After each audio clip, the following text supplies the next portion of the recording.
Welcome to the Life After Life podcast, where we explore our soul's physical and non-physical journey. I'm Majana. Let's discuss angels, guides, and loved ones from the other side. Welcome back. You've got Thomas and Majana live. We're doing this on Facebook right now.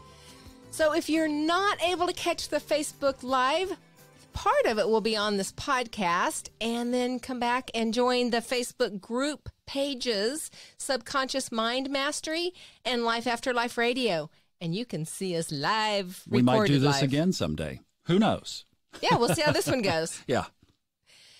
Thomas and I were having a really cool conversation, which is a lot of how the podcast start. Those in emails, thank you for those. And the question that we were tossing around is just the soul's journey, just that topic, and how that unfolds. When you're talking about the infinite intelligence and infinite love, and then you take your higher self and you bring a piece of that into this body for a journey, an experience, what happens to your soul when your body is asleep? Because your soul doesn't need to sleep. So we have talked about, there's different levels, different dimensions, some higher vibration than Earth and some lower vibration than Earth. When you're asleep, you do a whole lot of work. Your soul continues to experience things and continues to grow. And you do, some of it's probably pleasant and fun. I know that when my dad was even alive, but I hadn't seen him in a while, we lived in different states. Before I went to sleep, I would just kind of think, all right, Daddy, let's meet on the astral plane. I miss you. Let's meet. So you can do that. And that's great fun. That's a good thing. When Thomas was in Colorado, we've met on the astral plane, miles between us. So, we can't get together body to body. Let's get together energy to energy. And some of the work we do isn't as pleasant. You ever wake up and just not have had a refreshing night's sleep? Yeah. That can be part of it. Yeah, you literally do work. It sort of reminds me, if you have kids or have ever read the book or seen the movie A Wrinkle in Time by Madeline Engel, or La Madeline Engel, I think that there's a piece of that captured in there, even though it's a fictional book and it's for kids. There's I think a piece of reality in there. When you're talking about the universe, I will maintain the greatest force of all is love, baby. For sure. And we come from love. And there's the law of opposites, the law of polarity. So you cannot have love, you can't experience love without having the opposite of that. You can't have light if you don't have darkness. So although they both exist, we come from love. That is our natural vibration, and that is where we have all the strength and power behind us. But just like on the earth plane, if you want to go find trouble, if you want to go find low energy, and you want to go driving through the ghetto looking for trouble, you'll find it. Yeah, So, you don't have to go through the ghetto. You can find it anywhere. Yeah. Right? True. I mean, it's like you can find, if you want it, you can find it. What you put out, you get back, right? Yeah. So seek and ye shall find, no matter what that is. Totally. So when our bodies are asleep and our souls are traveling, I believe our souls do a lot of work at that time. It's sort of like, I don't think it's really like a full-out war, good versus bad, or, love versus evil. And those forces are there, and we do work. An example of that would be, this was maybe a year ago. I was just feeling off. I couldn't put my thumb on it, but I knew I just was off. So I went to get some body work done, some energy work done from somebody that I know and trust. And during that work, she's like, wait a minute, hold on, what's that?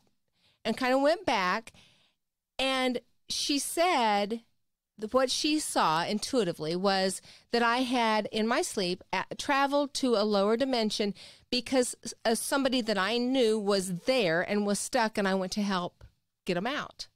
And as soon as she said that, I can't say it was a memory, but it was a knowing. And I knew exactly who she was talking about. And it was more of a, I guess like a cellular memory is the only way I can describe it. I knew it resonated so deeply, I knew it was true. And I think we do that a lot. We do a lot of work like that to help other souls, other energies, and just for the force of love. And on my way back, a lower level energy kind of hitched a ride. Not terrible, not demonic, not that low, but lower energy, just so that I was off. And I couldn't figure out why I was off. And it wasn't so major that she was like, oh my gosh, or anything like that. In fact, she almost didn't see it. And then was like, oh, wait, hold on. What was that? Subtle. It was very subtle. She went back, cleared it, we released it, and all is fine. All is well. So, that's just part of what we do when we're asleep. It's just what we do. Is that something you need to be afraid of? No. No. Your body, your human self isn't doing that. It's your soul. It's who you are. It's the love that you are. And even in the earth plane, we've heard God never gives you more than you can handle. And I absolutely believe that's true. Even when you're disincarnate, whether you want to call that universal force, God, love, infinite being, whatever your word is, that source is always there, and that is what we're connected to and from which we came, and it is love.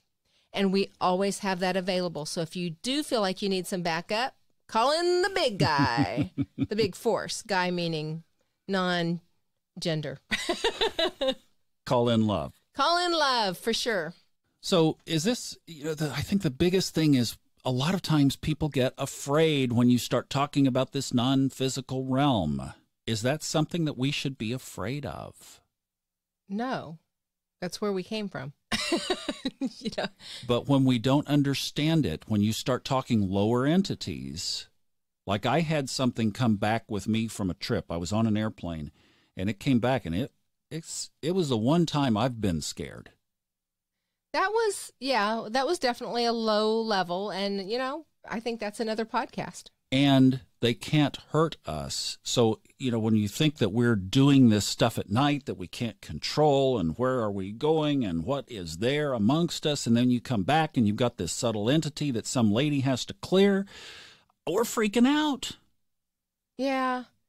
So in earth terms, maybe look at it this way. I don't know how many of y'all are athletic or whatever you do. You have a work persona and you have a home persona, and maybe others too. We wear different hats. So let's just say that you or somebody is rather competitive on whatever level. So when you're in your zone and you're being competitive, you're a little bit of a warrior there, right? But at work or holding that baby or whatever, that competition's not there. That's a different side of you that is there when you need it, and it has its purpose.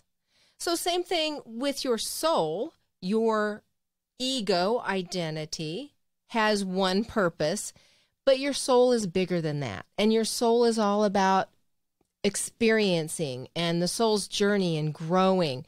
So when your body has to get some rest and rejuvenate, your soul isn't going to hang out going, okay, anytime now. Right? Watching somebody sleep, it's kind of like watching somebody do a podcast. It's like, boy, this is not high drama. No, we don't like drama. So, so your soul has other things to do. And so think about that. If your soul gets to don armor and go fight for the greater good of the universe, well, that's just kind of cool. And you are not going to get into anything that you can't handle because you have the whole universe of love back there to support you. So it's all good. Then how would somebody know if they are dealing with one of these entities that such a reading might be productive? Ooh, good question. Another podcast. Yeah, that's definitely another podcast. So well, you said you were feeling off. I was feeling off, yeah. So the short version, the short answer to that would be you need to know yourself, which you should do that anyway, right? To know if you're feeling off, is it physical? Is it emotional? Is it mental? Because just as a human, we have these different layers. And, you know, as I said, God doesn't give you any more than you can handle. So there is probably a chance that I may be exposed to some things that other people would not be exposed to because maybe I have a few more tools in this lifetime than some other people have. Okay, so some of my tools are also friends that are very good at clearing. So what I had to, you know, look at that. What is it? Is it physical? Which part of me is off? And when I can't figure that out, you listen to that inner guidance. You listen to that compass that says, maybe you need some help. And there's not, you know, even if I didn't, even if it was a physical, maybe in 3 days I was going to get physically sick, and I just didn't identify that yet. Still, for me to go get a clearing wasn't a bad thing. Mm-hmm. You know, it's just a little extra boost on my side. So it's extra precaution. It's fine. But go to somebody that you trust and know. And this person who did this reading for you is available, I think. So if people wanted to explore this. Oh, yeah. She's phenomenal. And she can do, so we're in Dallas, the Dallas area. She is actually in Arizona. This person who you worked with. Yes. So she can do Skype sessions. And depending on what that is, Skype or Zoom, yeah, anyway, if you need help, if you feel like you need that, and she's very, very good, and she does heavy-duty work, Majana at lifeafterliferadio.com, and I can hook you up. Good. So speaking of which, you can get us there. You can get us on the web. Thomas has put together a really cool website for us at lifeafterlife.com. It does what we need it to do. It does. I'm proud of him. He did a good job. And there's some free downloads. Subconsciousmindmastery.com is the other website, and all the podcasts are there. And then Fun Astrology is Thomas's daily short little astrology podcast. So thank you so much. Love to have your questions. And until next time, namaste.